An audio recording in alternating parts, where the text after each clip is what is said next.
Good evening students. இன்னைக்கு நம்ம என்ன பார்க்க போறோம்னா third lesson ஓட second detail. அதோட question என்னன்னா critically and explain the sales law of market. So நம்மளோட டெக்ஸ்ட் புக்லோட பேஜ் 40 and 41ல வந்து இருக்குது. அதோட ஆன்சர்ஸ் நம்ம முதல்ல அப்படியே படிக்கிறேன், நீங்கள் ஃபாலோ பண்ணிக்கோங்க.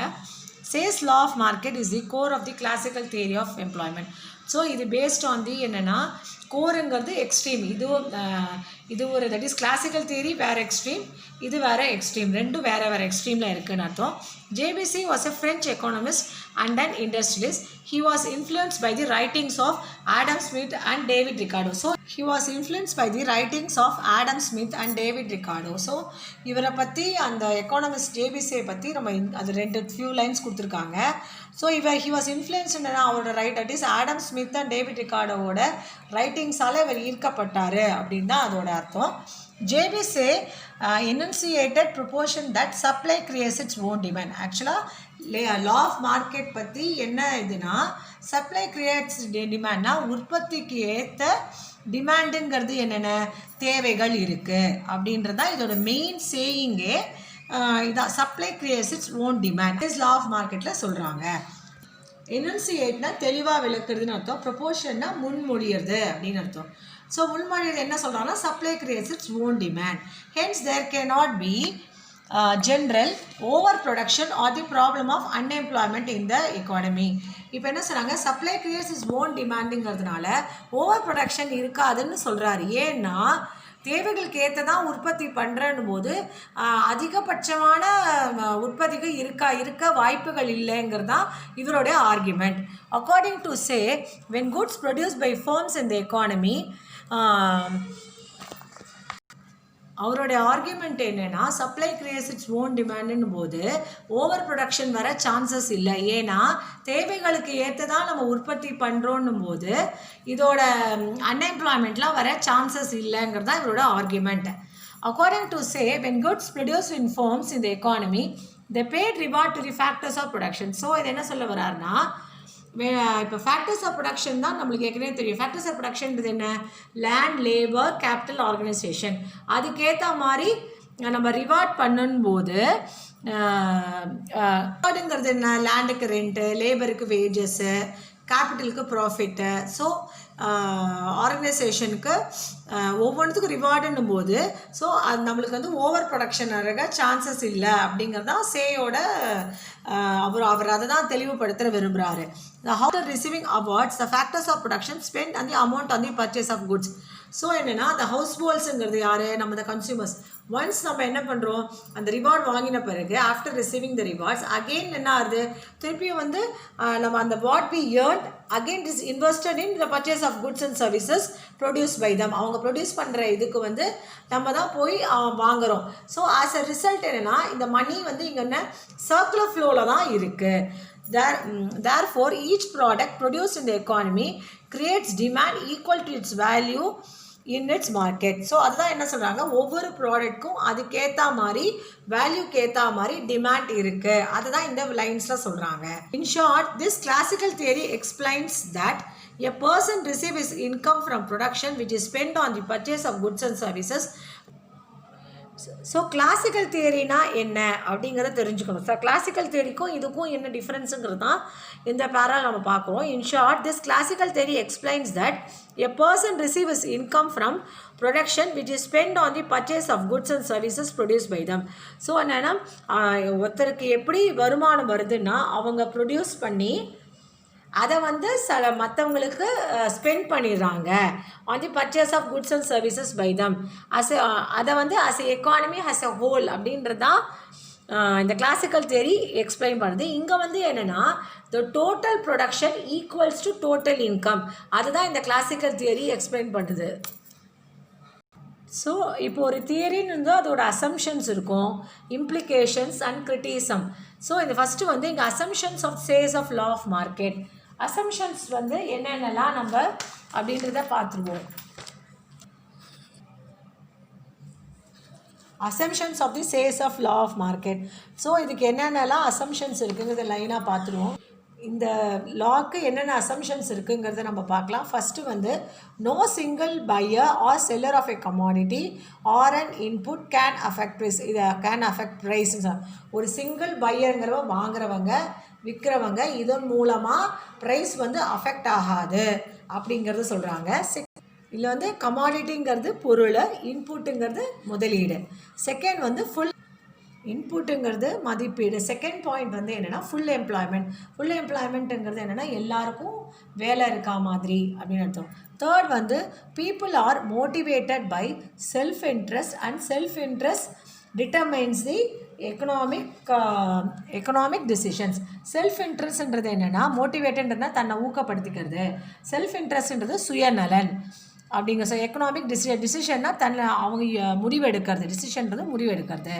நெக்ஸ்ட்டு ஃபோர்த் வந்து the laissez faire policy is essential for automatic and self adjusting process of full employment equilibrium.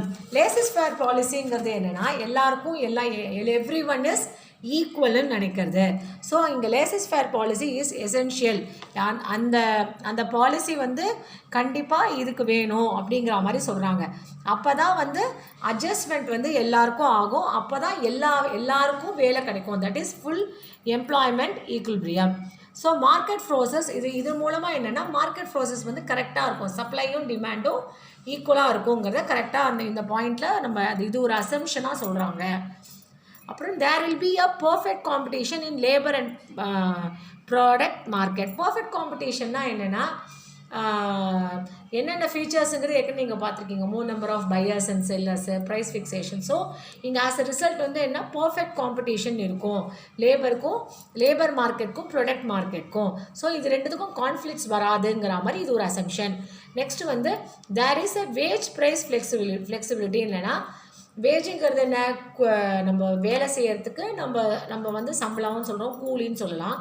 Price flexibility. So ப்ரைஸுங்கிறது எப்போ ஃபிக்ஸ் பண்ணுவாங்கன்னா பொருள் விற்கும்போது. ஸோ அந்த வேலை செய்கிறவங்களுக்கு டிமாண்ட் இன்க்ரீஸ் ஆகும்போது அதுக்கேற்ற மாதிரி வந்து விலை அதர்ஸ் அவங்களுக்கு இன்கம் கிடைக்கும் அப்படிங்கிற மாதிரி இது ஒரு அசம்ஷன். நெக்ஸ்ட்டு வந்து money act as a medium of exchange. So மணிங்கிறது என்ன, பணம் மீடியம் ஆஃப் எக்ஸ்சேஞ்ச் வந்து பரிமாற்ற ஊடகம். ஸோ பணங்கிறது தான் இது ரெண்டுத்துக்கும் ஒரு லிங்க் மாதிரி இருக்குது. Next it is a long run அனாலிசிஸ்ன்றது என்னென்னா நீண்ட கால தொடர்பு இருக்கிற மாதிரி. ஸோ இது இட்ஸ் ஷார்ட் ரன் கிடையாது, it's a long run analysis. அப்புறம் there is no possibility for over production or unemployment. So என்னென்னா தேவைக்கு ஏற்ற மாதிரி தான் உற்பத்தி பண்ணுவோங்கிறது தான் வந்து சேல்ஸ் லா ஆஃப் மார்க்கெட்டு. ஸோ அப்போ ஆஸ் அ ரிசல்ட் வந்து என்னென்னா ஓவர் ப்ரொடக்ஷன் இருக்க சான்சஸ் இல்லை, அன்எம்ப்ளாய்மெண்ட்டும் இருக்காதுங்கிறது 9th பாயிண்ட் சொல்கிறாங்க. 10th பாயிண்ட் என்னென்னா unutilised resources used until reaches full employment. Unutilise தான் என்னென்னா பயன்படுத்தாத ரிசோர்ஸஸ்னால் என்ன, நிறைய நம்மளுடைய அன்யூட்டிலைஸ்டுங்கிறது என்னென்னா பயன்படாத தேவைகள்லாம் இருக்குது இல்லையா, அதெல்லாம் வந்து பயன்படாத வளங்கள் வந்து ஃபுல் எம்ப்ளாய்மெண்ட் ஆகிற வரைக்கும் யூஸ் பண்ணிடுறாங்க. எம்ப்ளாய்மெண்ட்னா எல்லாருக்கும் வேலை கிடைக்கிறதுன்னு அர்த்தம். ஸோ அதான் 10th பாயிண்ட். 11thனா no government intervention automatic price adjustment mechanism ஆகும். ஸோ இங்கே என்னென்னா ஆட்டோமேட்டிக்காக ப்ரைஸ் அட்ஜஸ்ட் ஆகுதுன்றதுனால அரசாங்க தலையீடு, கவர்மெண்ட்டோட தலையீடு எதுவுமே இதில் இல்லைன்றாங்க. நெக்ஸ்ட் வந்து interest rate flexibility leading to saving and investment. So interest rate வந்து ஃப்ளெக்சிபிள்ன்னும் போது மாறிக்கிறது, தட் இஸ் சூழ்நிலைகளுக்கு ஏற்ப மாறிக்கிறதுன்னும் போது இன்வெஸ்ட்மெண்ட் வந்து ஈக்குவலாக இருக்குது. நெக்ஸ்ட் வந்து இது வந்து இன்ட்ரெஸ்ட் ரேட்டுங்கிறது வட்டி விகிதம். ஸோ நெக்ஸ்ட்டு இது வந்து இம்ப்ளிகேஷன் ஆஃப் சேல்ஸ் ஆஃப் லா. இம்ப்ளிகேஷன்னா என்னென்னா இதோட உட்குறிப்பு, இதோட நோட்ஸ் இம்பார்ட்டண்ட்டு. இப்போ நம்ம படித்தது வந்து அசம்ஷன். ஸோ இது எதெல்லாம் எம்பசைஸ் பண்ணுது அப்படிங்கிறது தான் இங்கே ஒரு 5 பாயிண்ட்டு இம்ப்ளிகேஷன்ஸ்னு கொடுத்துருக்கு. ஸோ இம்ப்ளிகேஷனில் ஃபஸ்ட்டு பாயிண்ட் என்ன, there is no possibility of over production or unemployment. நம்ம அதுதான் ஏற்கனவே சொல்லியிருக்கோம். சேல்ஸில் வந்து இதுதான் எம்பசைஸ் பண்ணுது. அதாவது ஓவர் ப்ரொடக்ஷன்றது என்ன, அதிக உற்பத்தியோ வந்து அன்எம்ப்ளாய்மெண்ட் என்ன வேலை இல்லாமல் இருக்கிறது கிடையாது. அப்படி தான் ஃபஸ்ட்டு பாயிண்ட் சொல்கிறது. செகண்ட் வந்து if there is exist unutilised resources in the economy it is profitable to employ them up to the point of full employment. அதாவது என்னென்னா அன்யூட்டிலைஸ்னால் என்னதுன்னா அதாவது யூஸ் பண்ணாத வளங்கள் ஏதாவது இருந்ததுன்னா அதை வந்து என்ன பண்ணுறோன்னா எம்ப்ளாய்மெண்ட் என்ன வேலை இல்லாமல் இருக்காங்க பார்த்தீங்களா, அவங்களுக்கு வரைக்கும் அதை யூஸ் பண்ணிடுறோம். This is true under the condition that இது எப்போ வந்து நம்மளுக்கு சாத்தியப்படும் அப்படின்னா factors are willing to accept the rewards on a par with Dhar productivity. அதாவது என்னென்னா அவங்க எவ்வளோ கூலியோ என்னென்ன ரிவார்ட்ஸ்க்கு அந்த ப்ரொடியூஸ் பண்ணுறவங்க இது பண்ணுறாங்களோ அதை எல்லாமே இவங்க ஒத்துக்கிட்டாதான் அப்போ தான் வந்து அன்எம்ப்ளாய்மெண்ட்ன்ற ப்ராப்ளமே வராது. அதுதான் செகண்ட் பாயிண்ட். யாருங்கிறது யார் வழங்குறாங்களோ அவங்கள சொல்கிறது. தேர்ட் பாயிண்ட் வந்து as automatic price mechanism operate in the economy there is no need for government cut. So ஏற்கனவே சொன்னது எம்பசிஸ் என்னென்னா ப்ரைஸ் மெக்கானிசம் வந்து இங்கே இருக்கிறதுன்றதுனால கவர்மெண்ட்டோட தலையீடு இன்டர்வென்ஷன் வந்து தேவையில்லை. ஃபோர்த்து பாயிண்ட் வந்து interest flexibility brings about equality between saving and investment. So interest flexibility என்னென்னா சூழ்நிலைகளுக்கு ஏற்ப வட்டி விகிதம் வந்து மாறிக்கிறதுங்கிறதுனால சேவிங்ன்றது என்னது நம்ம வந்து சேமிக்கிறது, இன்வெஸ்ட்மெண்ட்டுங்கிறது முதலீடு. ஸோ அதுதான் இந்த ஃபோர்த்து பாயிண்ட். ஃபிஃப்த்து இன்ட்ரெஸ்ட் அதாவது சேவிங்கும் இன்வெஸ்ட்மெண்ட்டும் ஈக்குவலாக இருக்கிறதுனால ஸோ இன்ட்ரெஸ்ட் ஃப்ளெக்சிபிலிட்டி அதுக்கேற்ற மாதிரி இருக்குது. Fifth point money performs only the medium of exchange function in the economy as a people will not hold idle money. அதாவது என்னென்னா பணம் வர்த்தகம் வந்து இங்கே இருக்குங்கிறதுனால அதாவது யார்கிட்டையும் யூஸ் பண்ணாத ஐடில்னா அதாவது தேவையில்லாத பணங்கள் எதுவுமே இங்கே இருக்காது. ஆஸ் எ ரிசல்ட் என்னென்னா பணம் வந்து என்ன இருக்கோ அதை வந்து நம்ம ஃபுல்லாக இங்கே வந்து உற்பத்தி பண்ணிடுறதுனால ஐடில் மணிங்கிறது இங்கே இருக்க வாய்ப்புகள் இல்லை. அதுதான் இது ஒரு லாஸ்ட் இம்ப்ளிகேஷன். நெக்ஸ்ட்டு வந்து கிரிட்டிசம் ஆஃப் சேஸா. கிரிட்டிசம்ன்றது என்னென்னா இது மீடியம் ஆஃப் எக்ஸ்சேஞ்சுன்றது பரிமாற்ற ஊடகம். நெக்ஸ்ட்டு கிரிட்டிசம் ஆஃப் சேஸ் லாங்கிறது வந்து இந்த லாவை வந்து என்னென்னலாம் இதெல்லாம் பண்ணியிருக்கக்கூடாது, இதோட டிமெரிட்ஸ்ன்னு சொல்லலாம். ஸோ இதை வந்து அப்போஸ் பண்ணுறதுன்னு சொல்லலாம், என்ன வேணால் சொல்லலாம். இது ஒரு கிரிட்டிசம் ஆஃப் சேஸ் லா. என்னென்னலாம் சொல்லியிருக்காங்க. According to Keynes, supply does not create its demand. It is not applicable where demand does not increase as much as production increases. இது வந்து இப்போ இந்த சேஸ் லா ஆஃப் மார்க்கெட்டுன்றது ஜேபி சேங்கிறவர் வந்து இது ஒரு தியரி பண்ண மாதிரி ஏற்கனவே கென்ஸ் தியரி பண்ணியிருக்காரு. அவர் என்ன சொல்கிறாருன்னா அவர் எக்கனாமிஸ்ட், அவர் என்ன சொல்கிறாருன்னா இங்கே நம்ம இந்த சேஸ் லா ஆஃப் மார்க்கெட்டில் என்ன சொல்கிறோம், ஃபஸ்ட்டே பாயிண்ட்டே நம்ம என்ன சொல்கிறோம், சப்ளை கிரியேட்ஸ் இட்ஸ் ஓன் டிமாண்டுன்றார். பட் ஆனால் கேன்ஸ் வந்து அது இல்லைங்கிறார். ஏன் அப்ளிகபிள் ஆகாதுன்னும் போது நீ என்ன வந்து உற்பத்தி பண்ணுறியோ அதாவது இங்கே என்ன சொன்னால் நாங்கள் தேவைகளுக்கு ஏற்ப தான் உற்பத்தி பண்ணுறோம், அதை தான் சொல்கிறார். அதனால் வந்து ஓவர் ப்ரொடக்ஷன் ஆகாதுங்கிறார். ஸோ இப்போ வந்து தேவைகள்னும் போது அதாவது மனிதர் வந்து மாறுபடுங்கும் போது மனிதர்களுக்கு தேவைகள் வந்து அதிகம்னும் போது அதுக்கேற்ற மாதிரி நம்ம வந்து உற்பத்தி பண்ண முடியாது. ஸோ அதுவே அந்த ஃபஸ்ட்டு கான்செப்டே அது தப்புங்கிறது தான் கேன்ஸ் பாயிண்ட் ஆஃப் வியூவில் சொல்கிறாரு. இப்போ வந்து பென்னுன்னு எடுத்துக்கிட்டோன்னு வச்சுக்கோங்களேன், பென் நம்ம ஒரு பிராண்ட் வந்து யூஸ் பண்ணிகிட்டே இருக்கோம், அதோட நம்மளுக்கு ஒரு சப்ஸ்டியூட்டாக அதே குவாலிட்டியில் கிடச்சிதுன்னா will go only for that substitute. So அந்த விலை ஏற்றம் இருந்தால் கூட அதை நம்ம யூஸ் பண்ண மாட்டோம். So it's a good example for that. Second வந்து என்னென்னா automatic adjustment process will not remove unemployment process. இங்கே ஆட்டோமேட்டிக் அட்ஜஸ்ட்மெண்ட் வந்து நம்ம சொல்கிறோம் இங்கே சேல்ஸ் மார்க்கெட்டில். பட் அது வந்து அன்எம்ப்ளாய்மெண்ட் இந்த வேலை ஆட்டோமேட்டிக் அட்ஜஸ்ட்மெண்ட்டுங்கிறது வந்து இம்பார்ட்டன்ட் கான்செப்டாக ஜேபிசே சொன்னது வந்து இது வந்து அன்எம்ப்ளாய்மெண்ட்டை வந்து ரிமூவ் பண்ணாதுங்கிறது தான் நிறைய எக்கனாமிக்ஸ்ட்டு பாயிண்ட் ஆஃப் வியூ. அன்எம்ப்ளாய்மெண்ட் வந்து எப்போ வந்து ரிமூவ் ஆகும்னா நம்மளுடைய ரேட் ஆஃப் இன்வெஸ்ட்மெண்ட் வந்து இன்க்ரீஸ் ஆனாதான் நம்மளுக்கு வந்து அந்த அன்எம்ப்ளாய்மெண்ட்டோட ப்ராப்ளம் வந்து சரியாகும் அப்படின்னு சொல்கிறாங்க. தேர்ட் வந்து money is not neutral. Individuals hold money for unforeseen contingencies while businessmen keep cash reserve for future activities. நியூட்ரல்ன்றது என்னென்னா நடுநிலை. மணிங்கிறது நடுநிலை. அதாவது நான் யூஸ் பண்ணுற மாதிரியே இன்னொருத்தரும் அதை யூஸ் பண்ணணுன்றது வந்து அவசியம் இல்லை. ஏன்னா இப்போ பிஸ்னஸ்மேன் என்ன பண்ணுவாங்க, ஏதாவது கண்டிஜென்சிங்கிறது என்னது தற்செயல்களாக ஏதாவது ஒரு நிகழ்வு வருங்கிறதுக்காக ஒரு மணி வந்து அலோகேட் பண்ணி வச்சுருப்பாங்க. பிஸ்னஸ்மேன் வந்து கேஷ் ரிசர்வ்னு வச்சுருப்பாங்க. ஏதாவது ஒரு பிஸ்னஸில் ஏதாவது ஒரு ப்ராப்ளம் வந்தால் அந்த ரிசர்வை யூஸ் பண்ணிக்கலாம் அப்படிங்கிறத வந்து வச்சுருப்பாங்க. ஸோ வந்து ஸோ நான் அதாவது மனிதனுக்கு மனிதன் தேவைகள் எப்படி மாறுபடுதோ அதே மாதிரி பண வர்த்தகமும் மாறுபடும். Say's law is based on the proportion that supply creates its own demand and there is no overproduction. Keynes said that overproduction is possible. So, Say's law ஏற்கனவே ஃபர்ஸ்ட் பாயிண்ட் நம்ம தான் சொல்லியிருக்கோம். Supply creates its own demand. So, there is no overproduction கிடையாது அப்படின்னு சொல்கிறாங்க. But Cannes வந்து chase சொன்னதை வந்து அப்போஸ் பண்ணுறாரு. கேன்ஸ் வந்து என்ன சொல்கிறாரு, ஓவர் ப்ரொடக்ஷன் இஸ் பாசிபிள், அதாவது உற்பத்தி வந்து அதிகமாக இருக்க சான்சஸ் இருக்குது. அதுதான் ஃபோர்த்து பாயிண்ட். ஃபிஃப்த்து பாயிண்ட் என்னென்னா, Keynes regard full employment as a special case because there is under employment in capitalist economy. அதாவது என்னென்னா, சேஸ் லாவில் வந்து என்ன சொல்கிறாங்க, ஃபுல் எம்ப்ளாய்மெண்ட் வந்து எப்போ வந்து பாசிபிள் அப்படின்றத கேன்ஸ் சொல்கிறாரு.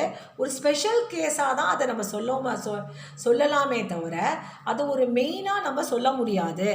ஏன்னா எப்போவுமே அண்டர் எம்ப்ளாய்மெண்ட் கேபிட்டலிஸ்ட் எக்கானமியில் வந்து எப்போவுமே அண்டர் எம்ப்ளாய்மெண்ட் இருக்குது. கேபிட்டலிஸ்ட் எக்கானமிங்கிறது என்னன்னு உங்களுக்கு தெரியும்.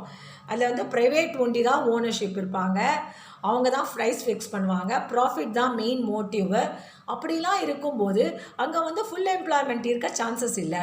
ஸோ அண்டர் எம்ப்ளாய்மெண்ட்டுங்கிறது என்னென்ன, வேலை இல்லாமல் இருக்கலாம், தகுதிக்கேற்ப வேலைகள் கிடைக்காது, இதெல்லாம் ஒரு அண்டர் எம்ப்ளாய்மெண்ட்டோட இது காரணங்கள்.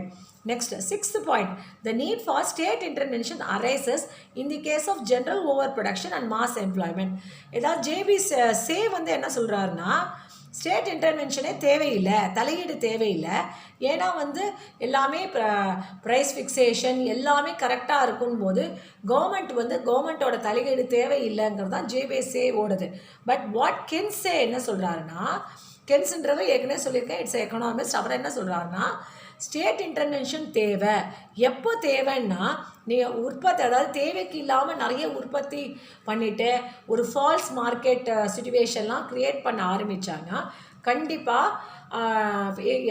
கண்டிப்பாக கவர்மெண்ட்டோட இன்டர்வென்ஷன் தேவை. ஏன்னா over production leads to unemployment, வேலையில்லாத சூழ்நிலைகள் வரும் போது கவர்மெண்ட்டோட தலையீடுகள் கண்டிப்பாக தேவைப்படும். இதை தான் வந்து அந்த கென்ஸ் தியரி வந்து வலியுறுத்துது. So these are the criticism of Say's law. இந்த question is a very important 5 mark question. இதில் 2-3 பாயிண்ட்ஸ் நீங்கள் அந்த சேஸ் லாவோட இது என்னன்னு தெரிஞ்சுக்கிட்டிங்கன்னா அதே தான் வந்து இப்போ கிரிட்டிசம்னு வரும்போது எதெல்லாம் நீங்கள் பாசிட்டிவ்னு சொல்கிறீங்களோ அதே தான் நெகட்டிவாகவும் வரும். ஸோ என்ன ரீசன்றதை ஒண்டி தெரிஞ்சுக்கிட்டா போகிறோம். ஸோ இதில் ஒரே ஒரு எக்கனாமிஸ்ட் தான் வந்து நம்ம இங்கே சேஸ் லா வந்து எதிர்க்கிறவர் வந்து இந்த கென்ஸ். அந்த கென்ஸோட அவர் என்னென்ன வியூ இந்த சேஸ் லாவை பற்றி சொல்கிறாருங்கிற அவர் பாயிண்ட் ஆஃப் வியூவை தான் இந்த கிரிட்டிசமாக கொடுத்துருக்கு. So it's important question. Repeated words, அந்த ரிப்பீட்டட் வேர்ட்ஸ் இந்த ஓவர் ப்ரொடக்ஷன், அன்எம்ப்ளாய்மெண்ட், தென் ப்ரைஸ் ஃபிக்ஸேஷன், இதெல்லாம் நீங்கள் அந்த ரிப்பீட்டட் அந்த எக்கனாமிக் வேர்ட்ஸை கூடியமான வரைக்கும் மாற்றாமல் இருந்தீங்கனாலே உங்களுக்கு இதெல்லாம் ஒரு கீ பாயிண்ட்ஸ் மாதிரி இருந்தாலே, ஸோ இந்த ஒரு லானும் போது சில பாயிண்ட்ஸ்லாம் நீங்கள் அதை அப்படியே ஞாபகம் வச்சுக்கணும். மாற்றாமல் எழுதினா you can get the full marks.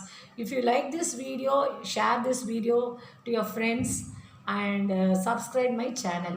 Thank you.